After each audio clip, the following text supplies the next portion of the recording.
Hello, you're listening to Overwhelm is Optional.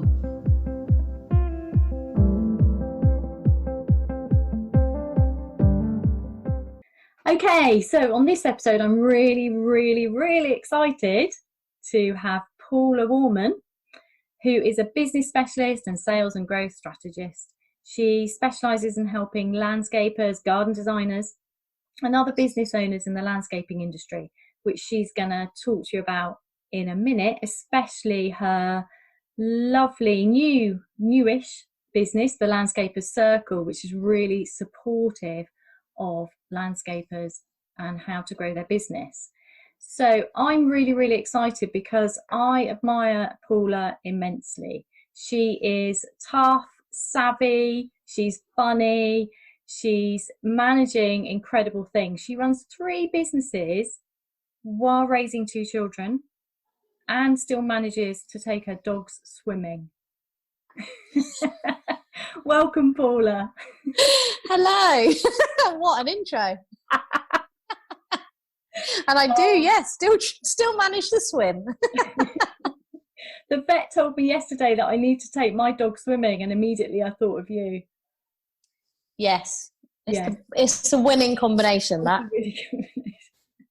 Right, so if you just want to tell us a bit about yourself. So how on earth do you manage to cope with running 3 businesses at home while raising 2 children and the dog swimming and the rest? How on earth are you holding all this together?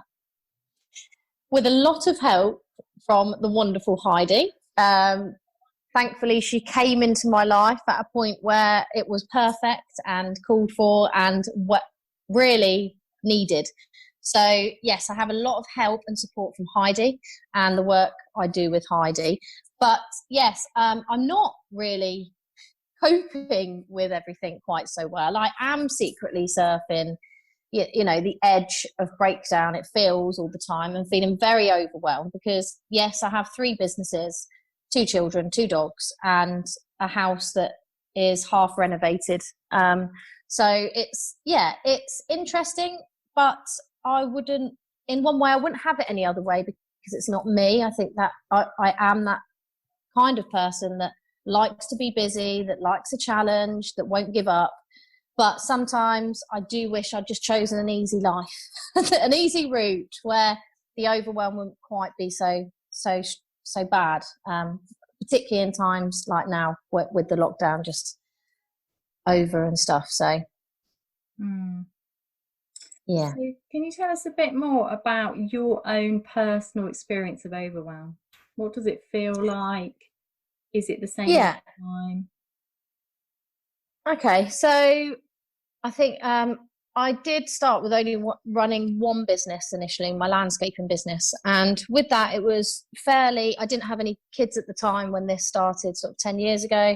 So my first foray into overwhelm was when I was a sales manager and I started having panic attacks just because of the pure overworking. This is how I sort of fell into the landscaping. My husband had a landscaping company. He asked me to come on board. It meant I could work from home. None of the travel, which used to make me extremely anxious with the panic attacks, and also where you were driving constantly to hit sales targets every month. Again, a lot of anxiety, a lot of panic. And so that was why I chose the landscaping company. That was going swimmingly. And then, of course, you add children into the mix. And then we nearly went bust with the landscaping company a couple of years ago before I had my second child. And then coming out of that and then having to rebuild from the start with 2 children. And, decided to add some other businesses into the mix just purely because I didn't want to feel that way again, that I'd kind of failed. So I wanted to make a positive out of what could have been a really negative experience.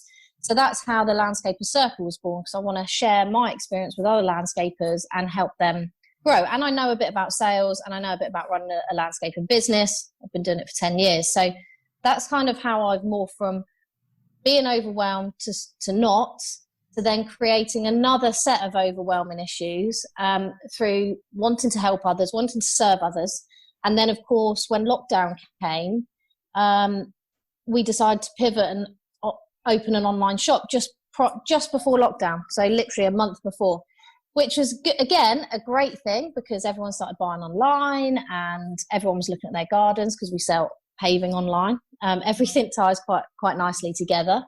But that just adds to the task list every day. So now instead of 2 businesses, it's now 3. And I think the feeling of overwhelm for me is I feel like I'm never present in any one thing I do. So I'm never fully present with my family, my husband, my work, the dogs. And you have that feeling where you want to be better at everything. So I want to be better at business, a better wife, a better mother, a better dog mother. I want my house to look perfect. I want the body to look perfect. There's a lot of self-pressure, I suppose, that I put on myself anyway, naturally. I always have. And then you add into the mix that lockdown happened with 2 children that then needed to be homeschooled. The overwhelm just grew because I am no teacher. I didn't want to be a teacher. I certainly am not a very good teacher. And trying to homeschool and be a good mum and be present and try and run the businesses and try and get a business off the ground that was just a fledgling business. It's kind of created this where your brain feels quite foggy. Yeah. And you're trying to slice through it to know what should be done. And I just feel at the moment that I feel like I can't work on anything that's going to generate the business going a massive leap forward. I feel like I'm always firefighting. So dealing with the issues as they come in, just trying to get through the to-do list, but not really having anything of any substance on the to-do list that I can focus my time on to get done. So that's kind of what overwhelm is for me. And feeling like I spend all day looking at a laptop, but not really achieving much with the day. Yeah. So probably a lot of mums will understand because they're probably at the moment trying to fit in work around homeschool and look at childcare. And then ahead is 8 weeks of school holidays to do exactly the same in. You still want all of your business to be successful, even though actually the past few months have been really, really tough. So can you tell us a bit more about what would a successful day actually look like for you in the midst of this chaos? So we often feel that if only lockdown hadn't happened, or if only I didn't have to do this, if only I had less on my plate, if I could change external circumstances, everything would be easier. Now, while that might be true, there's nothing we can do a lot of the time. So if you wanted to describe like a successful day for you, how would a successful day in the middle of this chaos feel to you? What would you want? I would just like clear boundaries, I suppose. So when there's work time, there's a chunk of work being done. Doesn't matter if it's 1 hour or 10 minutes, just, a bit of focus time on work. So I can say that's ticked off, and then spend the time with the kids doing learning and playing and going out for walks with said dogs and just being able not to switch off. I think another thing is I'd love to like give up the phone, because the phone is the thing that interrupts your day all the time. So you could be having a lovely time, having a picnic or walking, and then you'll get phone call after phone call. So you're not really present. You're then pulled back into what's going on in one of the businesses. And then all you know is I need to remember that when I get home, and then I have to get home, get on the laptop and start sorting stuff out. So then again, my attention is taken away. So really having really clear boundaries, having, help with dealing with some of the businesses would be good. Just more focused time, I think. If I could say, I work 9 till 1, that's it, but you have that set time, and then the rest of the time you don't deal with anything in work. But having your own business is very, very hard to ever switch off. And I think that's why you signed up to it, because you're building something for yourself and your family, and you're trying to make a better life for yourself and your family. But it's also a downfall because you never quite get out of the business. You never quite put it away. So I always feel sometimes envious people who have a job, because they come home from work and they park that job and they can get on with their life and they're present with their family. when you own your own business, even when you come home, you're still thinking about the business and things like that. So yeah, more focus time, more clear boundaries. Yeah, I was going to ask you about, obviously you're an entrepreneur, you know a lot of entrepreneurs, you work with business owners, and I really wanted to ask you to talk about what you feel is some of the pressures in terms of overwhelm for female entrepreneurs. So I recognise that there's quite a few women who are starting to reject the normal, trying to go out to work and raise children and dealing with the pressures of organisations which really aren't set up for them, for passionate, conscientious women who have a lot of ideas and want the world to be better, want the world to be kinder, and who tend to therefore get overwhelmed just because they want to do so much with their lives. It kind of feels like the world isn't as kind as it should be. So I've started to recognise that there's quite a few women who are quitting their jobs and starting to move into entrepreneurship. And I think the beginning of the journey is very exciting. It feels like, yes, I'm doing this for myself. I'm going to have some control. I'm going to be able to set up my life so I won't feel overwhelmed and exhausted. Can you just talk a little bit more about your feelings about that? What things are really like for entrepreneurs? So yeah, I think at the beginning it is very much, you're very excited. It's a new shiny object. And I think most entrepreneurs suffer with this syndrome, where like shiny object syndrome, where you love the setup of things, but you don't really like running things day to day. So it's really the setup and the success, kicking it off to what is success to you, is really the shiny object, what you're chasing all the time. And it's certainly the same for me. My enthusiasm for things dips unless I'm speaking with other people. So in the landscape circle, when I'm speaking to other business owners and they actually are getting excited by what I'm telling them and we've made a massive difference to their business, that is what I love. Like, that is the reason I'm doing it. But all the other things, generating content every 5 minutes, doing lives and just having to be present and turn up all the time, on sort of different social media channels, through email marketing, through chasing up potential partnerships and stuff like that, it's exhausting. And I feel like when you are an entrepreneur, when you initially think of being an entrepreneur, it seems really easy and really exciting. And when you get into it, it's like having a job that you just are in 24/7, 24 hours a day, 7 days a week. You never switch off. You're always thinking about it. And I always liken my landscaping company as my first baby. It's like nearly 11 years old. And thinking about when we've discussed sort of, would we sell it? Would we pass it on? I can't bear to think about selling it because it's like me. It's like a part of me. I've nurtured this thing, and it's a company. It's an ape. It's this company that we've set up, but it's like my child. So it's like it's just a really weird feeling. Like it's just really weird when you're an entrepreneur. Just your whole life becomes that business, and I don't think it's necessarily a bad thing. I love the businesses I run, and I couldn't ever go back to being an employee. I couldn't ever go back to having to work to set hours. At least, I mean, the benefits of being an entrepreneur is you get to set your own life. You get to set your own journey. You get to make decisions on everything, and whether they're right or wrong, it doesn't matter. You're taking charge. You're making decisions, and you can work when you like. So even though it's been more overwhelming and stressful in lockdown, ultimately I could have just said, do you know what, I'm not working.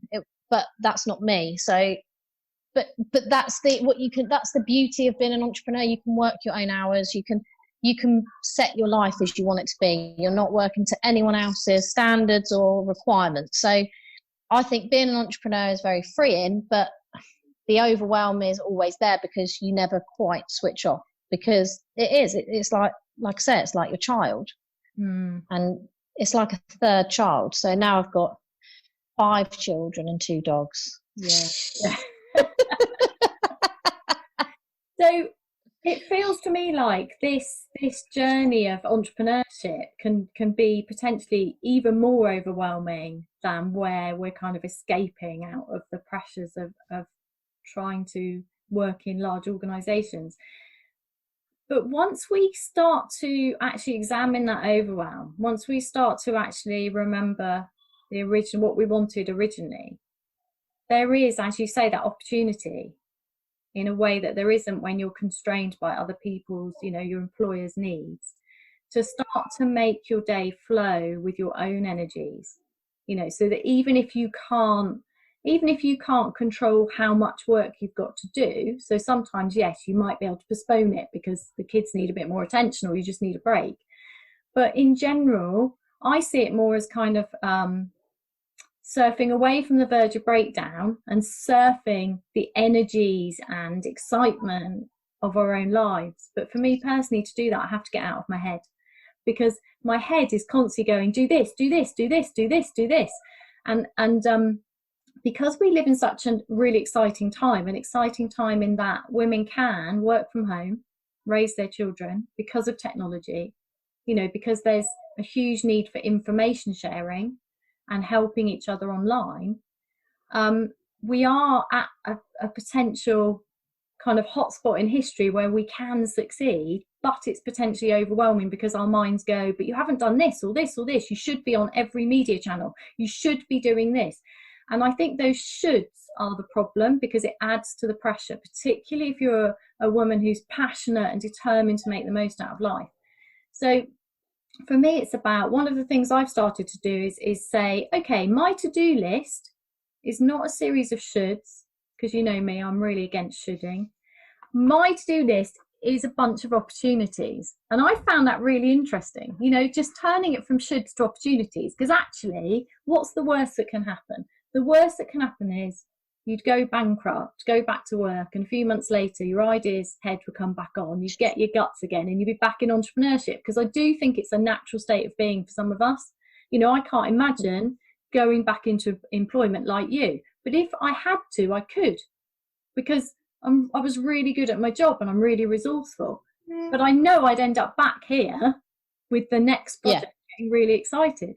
So yeah, it's just, I think there's both there, isn't there? There's the opportunity for extreme overwhelm, particularly as we're living in a very, very insecure situation. We don't have the financial security of a money going to the bank at the end of each month, and there's lots of potential things that could go wrong. And because our minds are so biased towards looking at everything that's wrong, we can forget that actually it's a joy to wake up in the morning, get to work from home, hang out with our kids and our dogs, be able to go outside and just look at the sky for a little bit, or exercise and eat in more nourishing ways, as long as we get out of our heads, as long as we remember the good about it, that these are actually opportunities and not shoulds.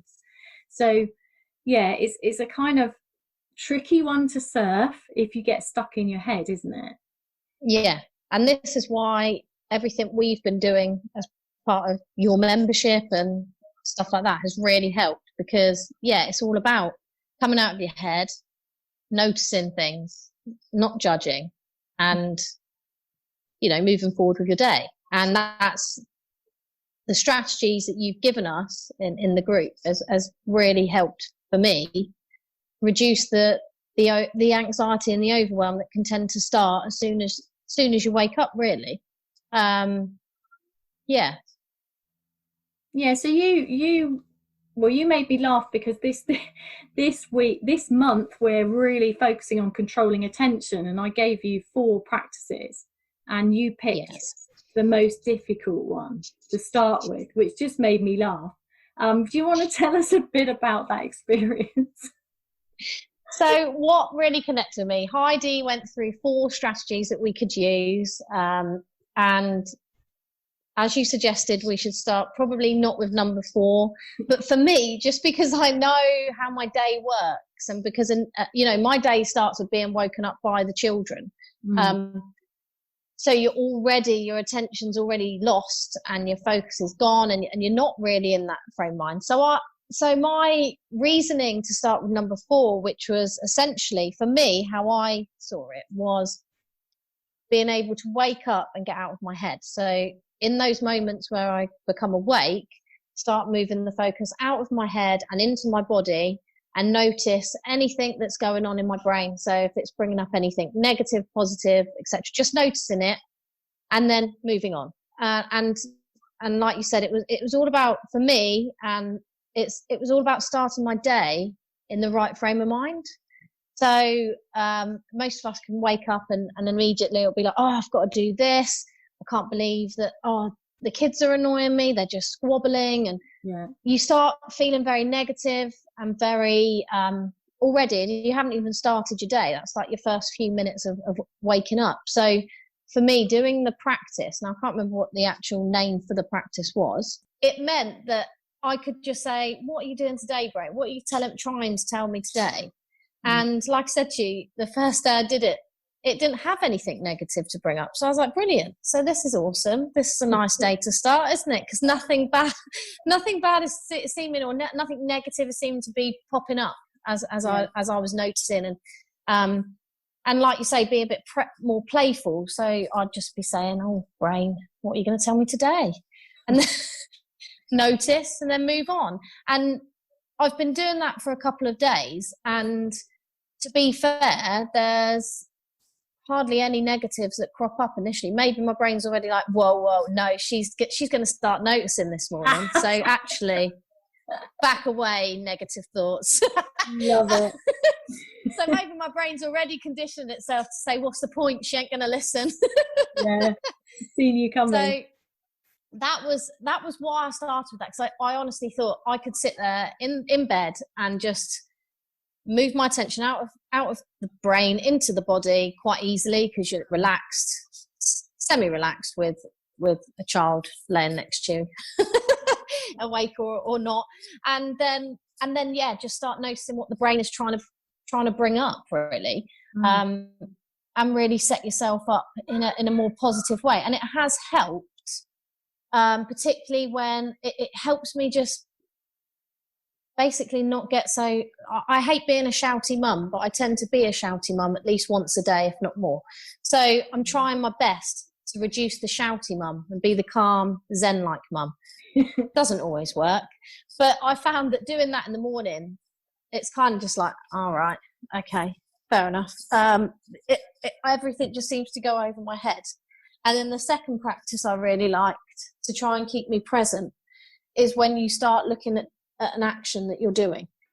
Yeah, so that was another thing that I've started practicing, is when we're noticing every movement we make. So even the art of making a cup of coffee, like feeling, taking the attention out of the mind, feeling the kettle, and that helps you then, if I'm feeling pretty stressed with the kids or anything like this, then I can put my attention into what I'm doing and take my mind out of its mind. Get out of my head. Yeah, getting out of the overwhelm and the... Yeah. Cool. And the escalation of emotions that then basically do occur. If you carry on staying in your mind and get more and more overwhelmed, more and more, your emotions just rise and rise and rise, and then, Then the shouty mum. Then the shouty mum comes out. Yeah, not surprisingly, because it's hard parenting. Well, this is great. Thank you for talking about that, because we it's only the beginning of the month, so you're only just getting the hang of that. So it'd be really, really interesting to know how it goes for you over the months, and then the coming months and years of just getting out of your head and just becoming more and more aligned and being able to use the information from your body and your mind. I always think that when we get stuck in our head, which is what happens, isn't it, when we get really, really overwhelmed, and I'm not talking about a temporary overwhelm, I'm talking about that horrid state of where you're stuck in a state of overwhelm, and it becomes more and more frustrating because you can't think clearly. But I always think it's a bit like you're running on only one cylinder, because we've also got a body, and our body's there going, hey, I'm tired. Hey, I'm thirsty. Hey, I need a break. Hey, I need to move. Hey, I need connection. I need to look at something beautiful, move away from the screen. And we're going, and our minds are going, no, I'll just get this done. Disaster will happen if I don't just get this done. Just get this done. And that panicky stuff in our minds drives us to spend more time in our head, less time in our body, and it's like we're pushing against ourselves, because we're pushing through overwhelm which has got to be one of the most I always think it's a bit like pushing my squishy brain into a concrete wall. I've got one client who can actually describe the overwhelm as a physical sensation, a burning sensation in the front of her skull. You know, she gets a real physical reaction to it, which is quite good because it's a warning sign. And I think instead of seeing all of these signals from our body as inconvenient, as in the way of getting our stuff done, because we believe that if we just get to the end of that to-do list, everything will be fluffy, which we know is not true.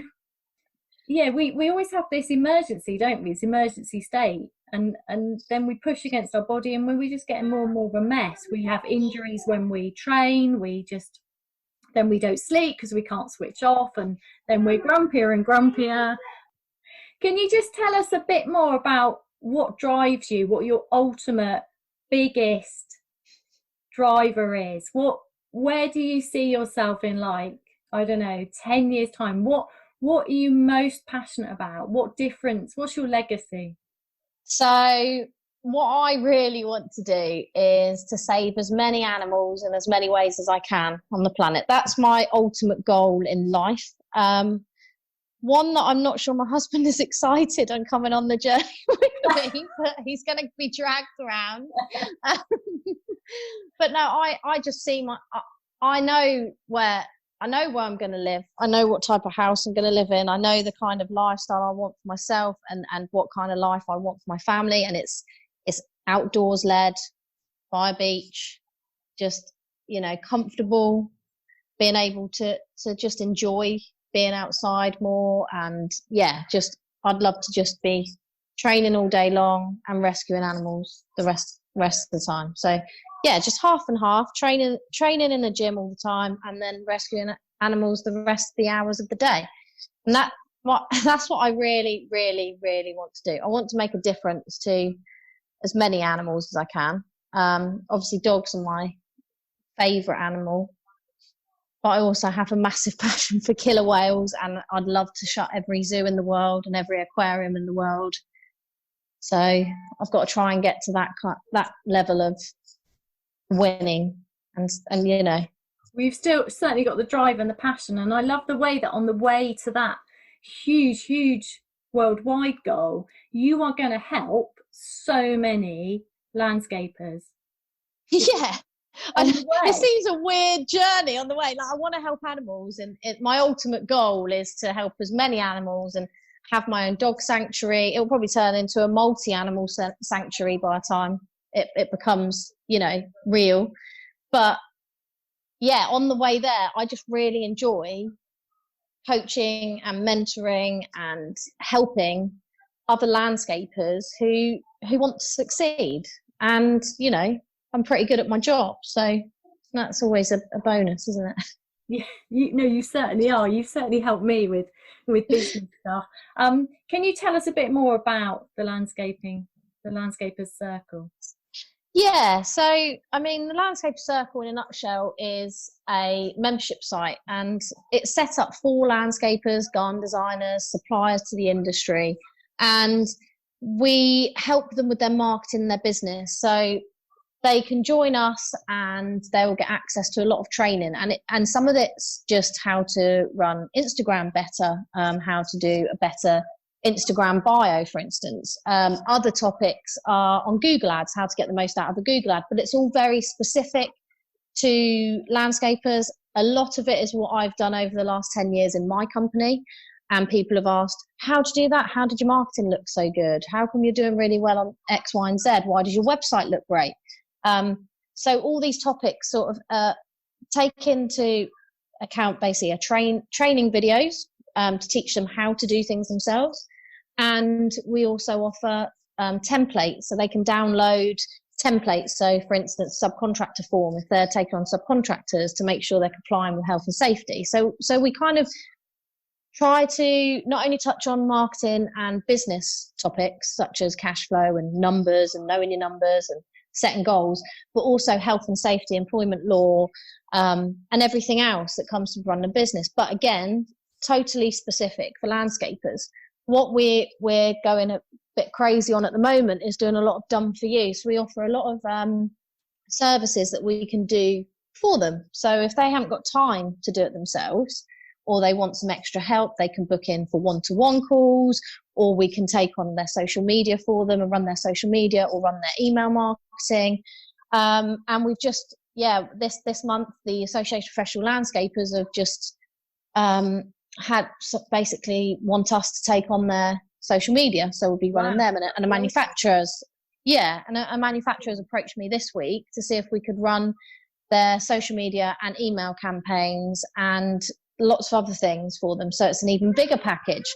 So we're helping a lot, and a lot of our members have booked in for extra one-to-one time with us. So just to coach them through and to mentor them through any challenges they're experiencing. So it's really funny because the Landscape Circle is run by myself and Charlotte, my business partner. And Charlotte is really focused on online marketing. And I've been in the business. I kind of know how landscaping, business works. So when it comes to growth, strategy, staff, goal setting, that they come to me. And then when they want Instagram, online marketing, they go to Charlotte. So it's quite good because we just focus on our niches and we can help people, with actionable tasks.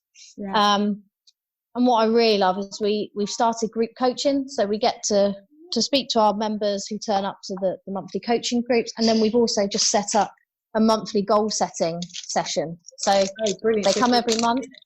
Yeah, brilliant. So they get that. And so it's really trying to not just be a membership site where they come in, they do their training, that's it. We're trying to help make them accountable and help push them forward, because ultimately if they succeed, we succeed. So, and it's one more landscaper that isn't going out of business. It's one more landscaper that's rising above the cowboys. And that's what I'm about. I'd love to change the face of landscaping and become, it's a very manly world, but there's a lot of women who are now coming on board with their partners' companies to do what I do. So it's really good when I get to speak to them as well, because it's like talking to me 10 years ago. That's really cool. Wow. You're honestly, you are so amazing. You do so much, and you have so many strengths and so many skills and so much knowledge that you're sharing with people who you can help. It's amazing. And you are still smiling through this crazy time. Just No, you're always laughing. I like it. So thank you so much. Where can people find out more about you? They can go to thelandscapercircle.co.uk. I'm always on there, so they can come and see what we do, check out what we do. Yeah, brilliant. Thank you so much. Cool. Thank you for having me.